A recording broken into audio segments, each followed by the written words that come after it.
লক্ষ নিযুত কোটি মানুষের ভিড়ে আল্লাহর খলিল ইব্রাহিমকে যে বলবে ইয়া খলিলুল্লাহ, ও আল্লাহর খলিল, আল্লাহ আপনাকে বড্ড ভালোবেসেছেন, আপনি কাবা বানিয়েছেন, আল্লাহ আপনাকে বড্ড পছন্দ করেন।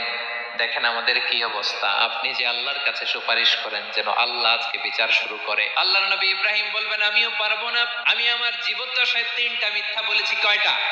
আসলে মিথ্যা না, একটু টুইস্ট করে কৌশল করে কথা বলেছিলেন, ওইটাকে হাদিসে মিথ্যা বলা হয়েছে। আমি জীবনে 3টা মিথ্যা বলেছি, জীবন বাঁচানোর তাগিদে কৌশল করে 3টা কথা বলেছি। আজকের এই কঠিন ময়দানে আল্লাহ যদি ওই 3টা কথার ব্যাপারে জিজ্ঞেস করে, লজ্জায় আমি মাথা দেখাতে পারবো না, আমিও পারবো না, আমিও পারবো না। আজকে আল্লাহ এত রেগে আছে, আগে কখনো এত রাগে নাই, পরেও রাখবে না।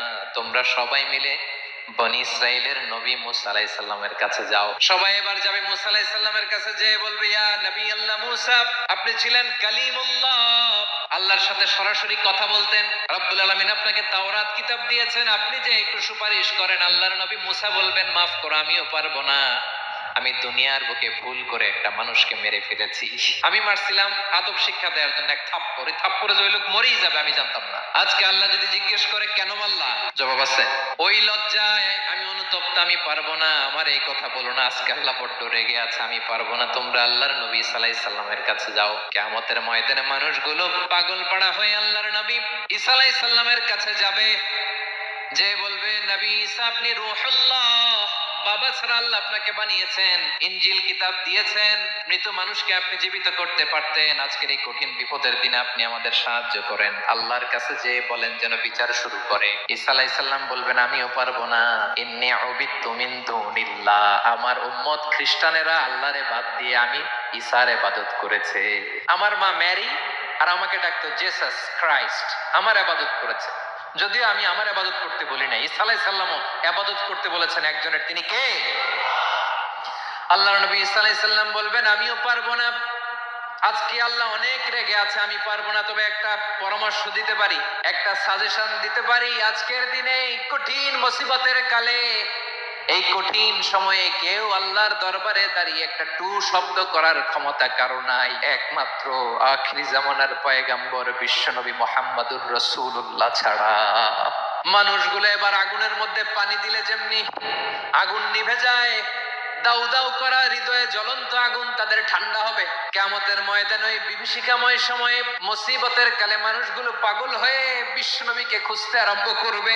সবাই মিলে বিশ্বনবীর কাছে যেয়ে বলবে ইয়া রাহমাতাল লিল আলামিন, ইয়া খাতামান নবীন, রাহমাতাল লিল আলামিন। দেখেন আমাদের কি অবস্থা, কি কঠিন বিপদে আমরা আছি, দাঁড়াতে পারি না, সূর্যের আলোতে ঘেমে হয়রান। আজকে কেউ সুপারিশ করতে পারবে না। সব নবীরা অপারগতা স্বীকার করেছে, তারা বলেছে আপনি ছাড়া কেউ নাকি আল্লাহর সামনে দাঁড়াতে পারবেন না, আপনি একটু সুপারিশ করেন। বিশ্বনবী বলবেন আসো আসো, আজকের দিনে আমি ছাড়া আল্লাহর সামনে কেউ দাঁড়াতে পারবে না। বিশ্বনবী মাকামে মাহমুদে যে আল্লাহু আকবার বলে সিজদায় লুটিয়ে পড়বেন।